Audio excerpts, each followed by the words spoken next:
So let me go ahead and get started here with our sermon this morning. And it's been a couple of weeks since we've been in this series together. We had a few weeks that we were on Zoom. I did a couple of recycled messages during that time, or at least one of them.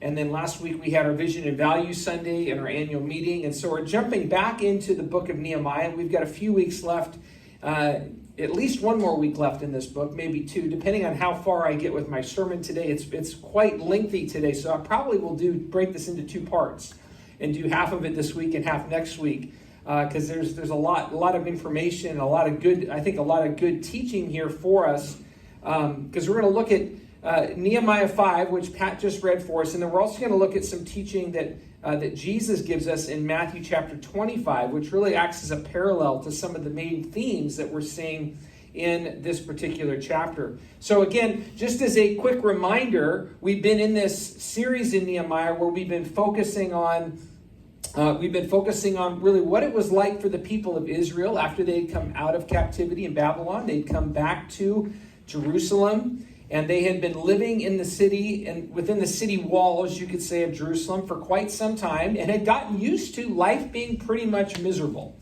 The walls were broken down. They were subject to not really having their city defended. So there are people that were coming in from outside surrounding nations, causing trouble for them. And Nehemiah catches word of this, that the situation in Jerusalem is pretty poor. And so Nehemiah has this clear calling from God to go to he's serving as the cupbearer to the king of Persia, which is up north, and God calls him to go down to Jerusalem and to really be a leader of carrying on this work of reestablishing the walls around the city of Jerusalem. And so Nehemiah really chronicles this story of Nehemiah's effort to go down and to restore these walls and to work with the people of Jerusalem together to be a part of this rebuilding effort. And so as I mentioned, they'd been living in this place of living in shambles for quite some time. And so they'd gotten used to life as normal. This is normal for us. And yet with Nehemiah coming, God is doing a new thing with the people of Israel. You could say in some ways it's a new thing because he's working on reestablishing the walls around Jerusalem, but God was beginning to lead them into a new future, and Nehemiah was helping be the catalyst for that. And so we've titled this series A New Thing because we believe that in many ways some of the new work that God was doing in the nation of Israel during this time, there are some parallels as we look at this, and we realize that God wants to do a new work in our lives and in our church as well. I did some research related to this sermon, and according to the National Retail Foundation, did you know that Americans spend more than $400 billion during the holiday season? That's pretty scary, isn't it? $400 billion. And the average American spends around $700 on gifts. That's the average. So you're going to have some lower than that, some much higher than that. And some of you could probably resonate with that number. Maybe you're like, yeah, that's about what it means for me, or lower than that or more than that. But $700 of gifts. And this is done in the nation with really the United States of America with the most amount of prosperity and the most amount of things. Like America has just tons and tons of wealth. We have lots of products. We have lots of gadgets. You look at, even just this morning as you're looking, if almost everybody in this room probably has some sort of a cell phone device or a computer at home. Well, we live in the mecca of where all that stuff gets made, here in the Silicon Valley. And so this area that we live in is extremely wealthy. Even in the country, even in our grander scope of our country in the United States of America, the Silicon Valley, the Bay Area, is a hotbed of tremendous amounts of wealth. And we don't need to be reminded of that. We can just drive up and down the freeway, look at the beautiful, huge homes off of 280 in the cities of Atherton, and let's not be mistaken, just even the homes right around our immediate community here. It is quite normal and natural that any single dwelling home is going to generally sell for over $1 million, no matter what condition that home is in. And so this is the reality of the world that we live in today. There was a study that was done this is 20 years ago, this study, that showed that the richest 2% of adults in the world, I want you to let this sink in for a moment. The richest 2% of adults in the world own more than half of the global household wealth. So the richest 2% own more than half of the global household wealth. And in another comprehensive study shows that the richest 1% of adults, so let's reduce that from 2 to 1%, the richest 1% owned 40% of global assets. And the richest 10% of adults accounted for 85% of the world total. So if you're in the top 10, you are basically 85% of global total of wealth in the world. In contrast, the bottom half of the world population barely owns 1% of global wealth. So we live in a world with tremendous economic disproportionment, right? The wealthiest own so much, right? And we find that and so it's hard. It's even weird in our area here because it's so natural when you drive around in here and you see wealth, and it's so normal in this area. And that's because we live in a weird place. Like, our life here in the Bay Area is not typical of what the rest of the country of the United States of America looks like. And yet, a lot of times we feel like it's quite normal because in our context, it feels normal. But we live in a very economically well-off place. And so to understand this properly, the United States, really, that has the most amount of world wealth, has the most disproportionate amount of wealth in the world, and we continue to spend lots of money on ourselves. It's normal. It's just obvious. It's normal to just walk around, walk around Valley Fair Mall. Or I know the Sutcliffes, you guys like to go over and sit at Santana Row, which is also incredibly wealthy, like the Santana Row Strip. And just walk in some of those stores, and it's like, really? Are there people that spend $1,500 on a pair of shoes? And they do. I mean, it's just quite common in this area that people will spend lots and lots of money on ourselves in really, you would say, extravagant ways that it's like, man, I would feel that's a little bit like, I feel maybe that's not a wise use of my money to spend $1,500 on a pair of shoes or $2,500 on a purse. Or, sometimes I walk into these stores with Cheryl and I'm just looking to maybe get a new shirt. And I'm like, if it's more than $25, I ain't buying it. It's like, man, it's hard to find a shirt less than $25 these days. It's like scouring through the shirt racks in the discount section of Macy's, or go to Nordstrom Rack and find a super sale. And maybe you can find a shirt. We were able to go with Zachary yesterday to go and find a suit at Nord. He wanted to get his first suit, and we went to Nordstrom Rack and got a really nice suit for him at probably 75% off what he would normally pay if he went to a regular suit, or a regular suit store, or to Macy's and bought it at a regular price or whatever. So the reality is that we live in a world where we just spend tons and tons of money on ourselves as people. And if we were to think about this, we might ask the question, this is a good question to ask, what does Jesus think about all of this? What would Jesus say if Jesus were to walk in this room today and he were to talk to us about this economic situation that we find ourselves in? What words would he speak to us? Now, it's hard to know definitely what words Jesus would say, although Jesus does talk quite extensively in the scriptures about the dangers of wealth. And he speaks about that, and not just the dangers of wealth, but he talks about our need as followers of Jesus to care and to advocate for those who have little. So it's not just our own dangers, but what do we do to assist and to care for those in our world that are economically, you could say, disadvantaged, or the poor in our world that are overlooked. And so Jesus does have quite a bit of things to say about that. I made 5 bullet points here about what I think that Jesus would say or would communicate to us as it relates to things about money and wealth. Jesus would probably tell us to watch out for wealth and money because it can easily replace him as the God of our lives. Very easily and very subtly. Remember, we talked about the cross as a picture of our own death to self. The cross is also, in that ways, a picture to our need to die to the need to be consumers of more and more things on ourselves, right? Trying to, for whatever reason, trying to make ourselves more comfortable, to be looked better among other people, right? Even you notice in Santana Row, like in many places, it's like there's this image that you have to maintain. It's very important that you drive your really nice looking expensive car down the middle of Santana Row so people can see you, because your identity's wrapped up in maybe in your possession and how wealthy you look or what kind of wealth you have. And that's a very real situation in the world that we live in. Jesus might also tell us that we can be controlled by money more than we think we can.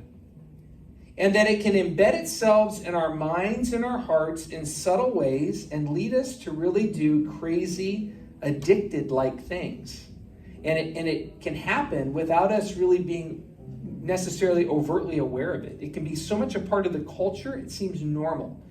And yet, that's what makes it so seductive and so dangerous. He would probably also tell us to look for ways to be generous with what we have, whether we have little or whether we have much, but to be generous with what we have and look to share and help others who have little. Notice that I'm not saying, I always get irritated when pastors will talk about being generous and they'll immediately jump to say, that means you should give more money to the church. I'm always sensitive to that because that's something that, people can consider to do however they want to do between them and God. The point I'm trying to make here is that we need to be looking as individuals, look for ways, how do we be generous, in particular with those in our world that have little and those that are in need. That's where I'd rather us focus our energies for us individually. How can we care and support those around us that are in need?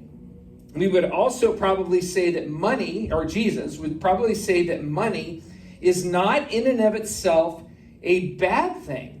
It's easy to beat up money and to condemn money and possessions and say it's all bad, and you may have heard some of that in the past, or Christians have been accused of that. It's just basically, money is horrible. It's a horrible evil. And so I'm going to sell all my possessions, because after all, Jesus taught that in one place to one individual. So they think that means everybody should sell all their possessions, which is not really a good interpretive understanding of Jesus' teaching there, in my opinion. But so he's not calling us all to sell everything that we have and give everything away to the poor. But although some he might ask us to do that, but the teaching behind that is Jesus is dealing with this issue of saying you need to be sensitive towards how you handle your use of finances in your life and how much of it you're working on maintaining your own livelihood and how much, and where's the difference there between doing with less so that others can benefit and so others can have their needs met where they're not able to get their needs met. So he would probably say that it's not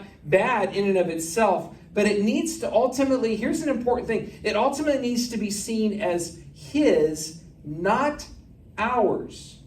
That's an important statement. The money that you have in your bank account or in your retirement accounts really does not belong to you. It belongs to God. It is God's. All of it is God's. It all belongs to him. A lot of times the question is for ourselves is how much of it does God want us to use on ourselves? How much of it is he calling us to use our funds as ways to be blessings to others? And these are important questions to wrestle with in our lives. And they're easy to wrestle with if we believe that God is good and generous and is not condemning. It doesn't beat us up over the head. And you don't have somebody like me up here telling you what this means for you and that you're supposed to do A, B, and C. But instead, communicating to us that all of us need to examine our situations as it relates to money and finances and be alert and aware of this tension that we live in. And to be seeking God's Spirit for how can we be good stewards of what you have blessed us with? What does that mean for me in my context? And it's going to be different, to be honest, with every single person in this room. There's not a cookie cutter answer. It's going to look different for all of us. And then finally, he would probably say that all money should be at his disposal and not our own. Oh, because it doesn't belong to us anyway. I guess I already said that. But it's at God's disposal how we use it. And so, anyway, that's a little bit of I told you this is going to be this is why we're going to do this 2 weeks in this, because I just spent a lot of time on kind of sharing some of those pieces to kind of kick this off. But I want to to continue this morning for the next few minutes and jump into this passage that Pat read for us in Nehemiah chapter 5, because you might be wondering a little bit, like, how did what she read, how does that connect to what we're talking about this morning? The title of the sermon this morning is Rethinking Money and an Investment with the Poor. Rethinking Money and an Investment with the Poor. And I want to read the passage that Pat read to you one more time. I want you to, and it'll be up on the screen for you. Nehemiah chapter 5, I think it's verses 1 through 6. Now, the men and their wives raised a great outcry against their fellow Jews. Some were saying, "We and our sons and our daughters are numerous. In order for us to eat and stay alive, we must get grain." Others were saying, "We are mortgaging our fields, our vineyards, and our homes to get grain during this famine." Still others were saying, "We've had to borrow money to pay the king's tax on our fields and vineyards. Although we are the same flesh and blood as our fellow Jews," this is significant, "although we are the same flesh and blood as our fellow Jews, and though our children are as good as theirs, yet we have to subject our sons and daughters to slavery. Ooh. Some of our daughters have already been enslaved, but we are powerless because our fields and vineyards belong to others." And then Nehemiah says, "When I heard their outcry and these charges, I was very angry." This really got under Nehemiah's skin. So let's talk a minute about what's happening here, just to kind of put this in context so you understand what's going on in this situation. So they were building this wall around Jerusalem.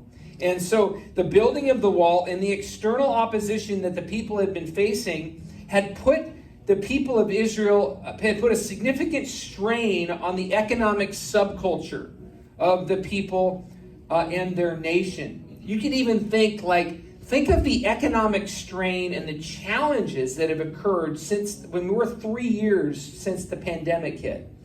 So you think about what, we've had a health crisis, we've had an emotional crisis, we have had a financial crisis that all came from the same place, right? So people lose their jobs, there's a reduction in workforce, there is supply and demand issues. We've all noticed that there's less things on the shelves in the grocery stores.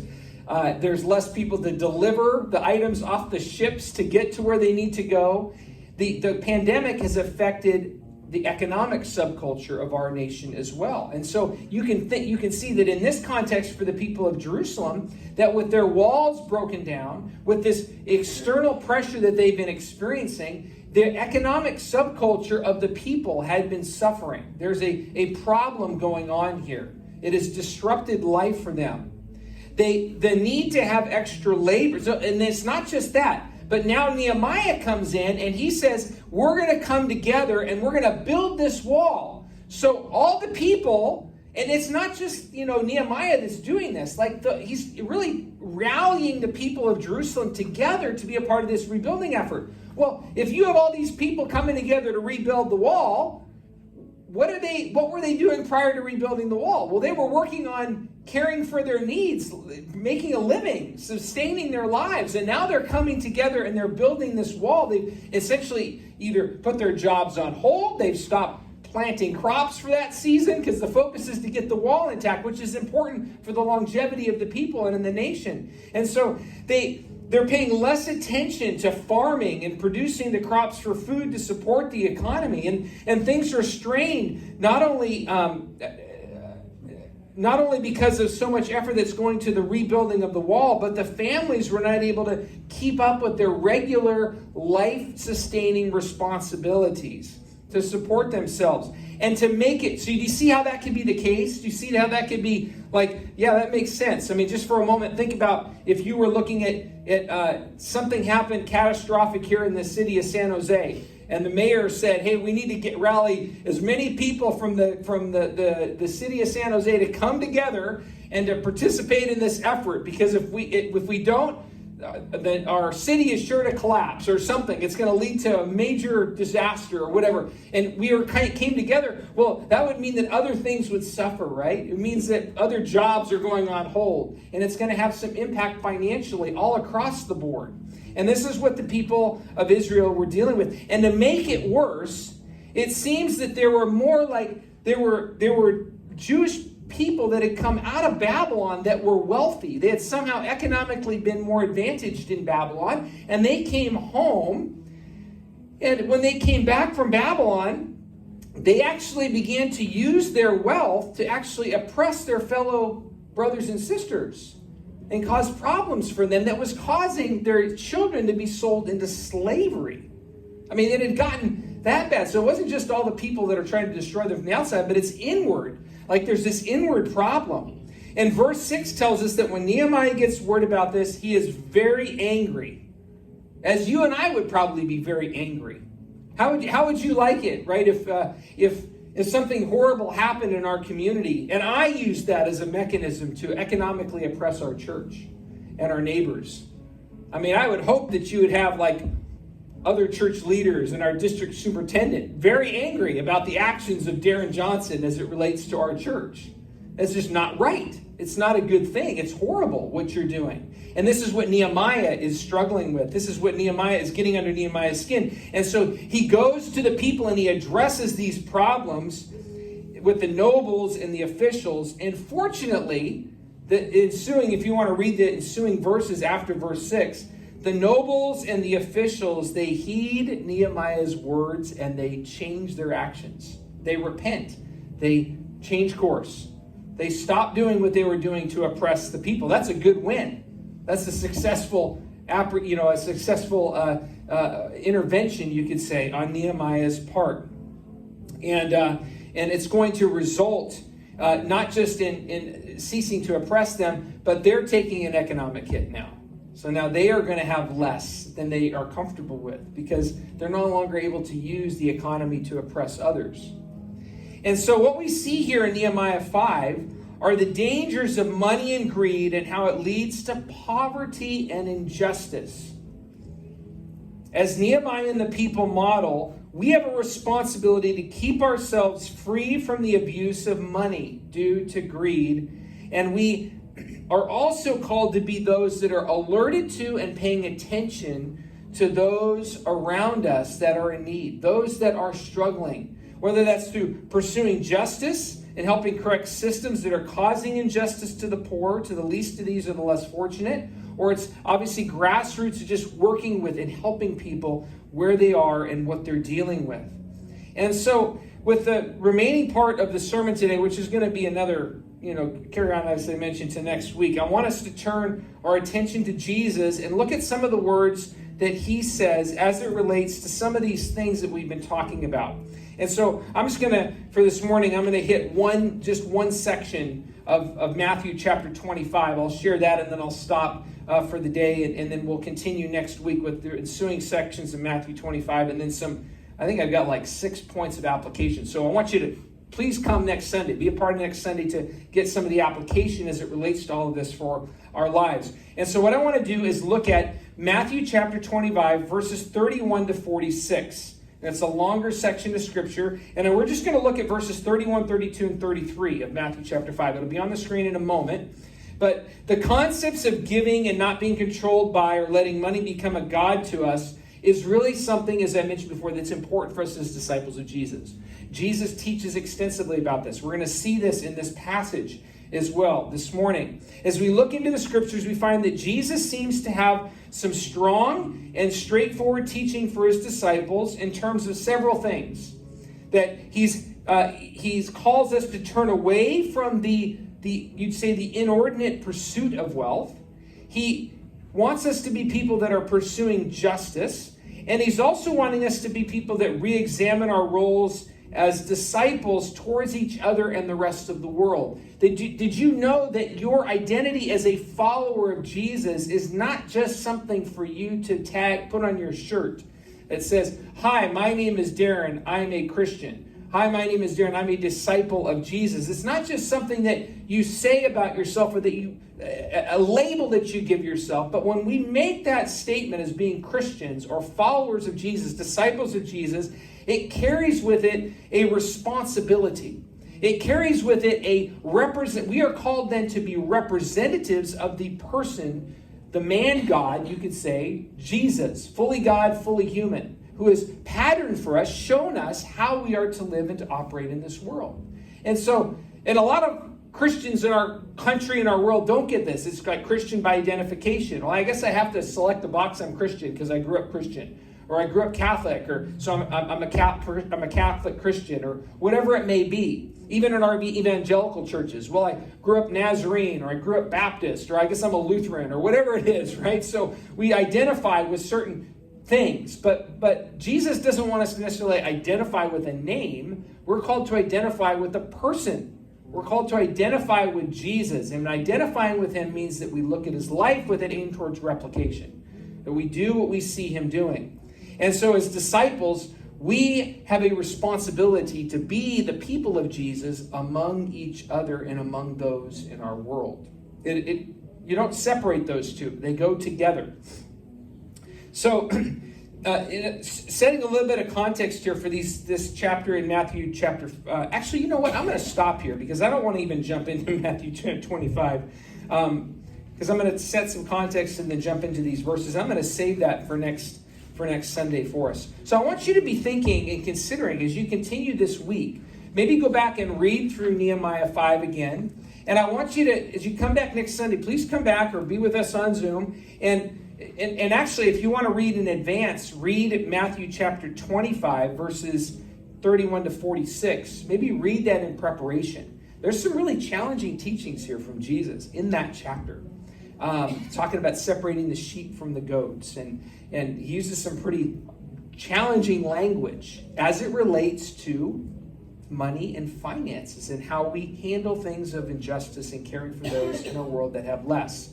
And so I want to encourage you to read that this week, and we'll come back together next Sunday, and we're going to dig into that particular chapter of Matthew chapter 5 as it relates to this teaching of Nehemiah this morning. But I want, as we close this morning in this particular, with the sermon, I want to encourage you this week to be asking, as you, not just reading Matthew chapter 5, but I want you to be in a place of asking God's Spirit to help you to be aware of your propensity to be controlled or abnormally consumed by your money and possessions.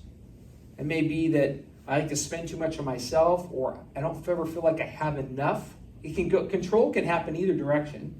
So pay attention to that and take some time. Instead of focusing on your own needs or your own self as it relates to that, would you ask the Spirit of God to give you opportunity this week to be a blessing to someone that you come in contact with, where you might be able to bless them, whether it's through a financial gift or not because I'm asking you to throw money away, but as a tool or as a way to train ourselves to be looking for ways to invest and to care for others in ways where there's need that is present. And I don't know what God will bring your way. I don't know. You may find out that a family member is in need of something, and you're offering to, I'm gonna pay your utility bill this month, or I don't know, right? Or you find out that a neighbor has a grocery need, and you're like, I'm gonna go buy them a $100 Safeway gift card to care and just give it to them and say, I'd like you to use this week because I know that times are tough. I don't know what it may be for you, and it may not be as extreme as that, but I want to encourage you to allow the Spirit of God to challenge you this week in some ways, that you can put some practices into place this week where you can be a blessing to someone around you who has, you could say, maybe has less than you do. And we're all from different economic strands in this room as well. But there's always somebody that has it worse than you do. A lot of times we don't know that. Sometimes we always think, well, I've got it worse than everybody else. No, there's actually people, right, that are living on the streets tonight in the rain, don't have a shelter over their head other than a tent. Some don't have that. right? That's one example, right? There's multiple examples that we could talk about. So take some time this week, read Matthew 25, and ask the Holy Spirit to give you opportunity this week to be a blessing to someone in some way financially, as a way to encourage them and as a way of communicating to God. I don't want to be controlled by this stuff. I don't want to be controlled by my money. And then when we come back together next Sunday, I'll just give some opportunity to share. I mean, for those that want. Like, is there something that happened this week? Not as a way to toot your own horn and say, yeah, Darren, I gave $1,000 to da-da-da-da-da, and they have us all look at you and clap. Like, that's not the goal, right? So we're not going to do that. But it's the idea of, like, not boasting. It's just a matter of, like, how did you respond this week? Was there a way in which God led you to do something, and what came of that? And so we'll give some opportunity for that next week if you'd like to share some of those thoughts. Okay? Okay. Let me close this up here.